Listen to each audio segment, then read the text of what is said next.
The following video is from a man named Rafael Rivas out of Mexico City, Mexico. And on New Year's Eve, he and a friend captured something completely out of this world. So he basically states that they had just witnessed a UFO. It was around 11 p.m. at night when suddenly their radio station starts emitting this frequency, this sound. And they had no explanation for it, but they noticed a pattern. They noticed that it started at 11, ended by midnight, and then it started up again around 1 and lasted for about another 30 minutes.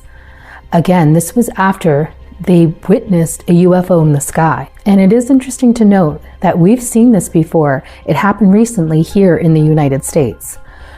So the question we have to ask, is contact attempting to be made?